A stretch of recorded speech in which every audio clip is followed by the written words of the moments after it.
দর্শক আসসালামু আলাইকুম।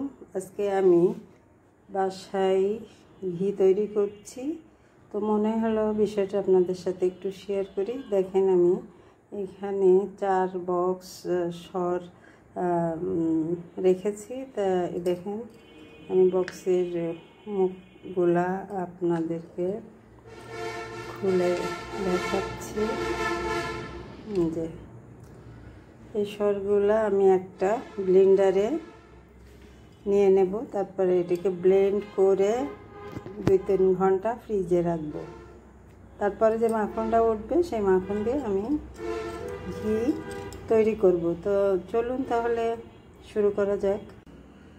দেখেন সর ব্লেন্ড করে নেওয়ার পরে যে মাখন তৈরি হয়েছে, দেখেন মাখন কতগুলো মাখন হয়েছে এবং অনেক সুন্দর ভাবে ব্লেন্ড করা হয়েছে। এবার আমি এর ভিতরে যে কাজটা করব, যে কিছুটা পানি অ্যাড করে দেব, দিয়ে তারপরে এটাকে আমি ফ্রিজে রাখবো।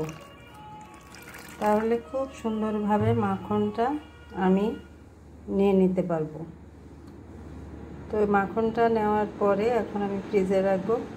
রেখে মাখনটা নেওয়ার পরে তারপরে এটা চুলায় দিয়ে ঘি তৈরি করব, আপনাদেরকে দেখাবো প্রত্যেকটা প্রসেস। দর্শক দেখেন 3-4 ঘন্টা পরে এরকম পানির উপরে মাখনটা উঠে গেছে। আমি ফ্রিজে রেখে দিয়েছিলাম, দেখেন কত শক্ত হয়ে গেছে।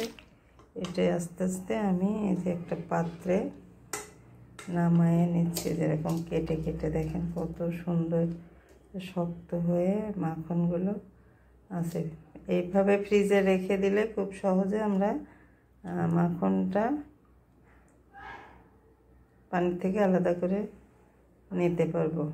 তো এইভাবে আমি সব মাখনগুলো নিয়ে নেব এবং চুলায় জাল করে ঘিটা। আমি কাপ নুডলসের ওই 4টা পটের ভিতরে 3.5 কাপ হয়েছিল আমার সর।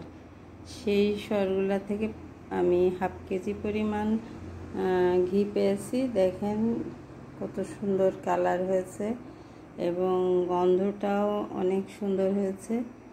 তো বাসায় আমরা তো প্রতিদিনই সবাই দুধ খেয়ে থাকি। তো দুধের উপর থেকে আমাদের যেহেতু বয়স হয়েছে, দুধের উপর থেকে আমরা যদি সরটা উঠায় রাখি তাহলে এভাবে বাসায় ফ্রেশ ঘি আমরা অনায়াসে বানাতে পারবো ইনশাল্লাহ। তো সবাইকে ধন্যবাদ। ভিডিওটা ভালো লাগলে লাইক, কমেন্টস ও শেয়ার করবেন, সাবস্ক্রাইব করে পাশে থাকবেন।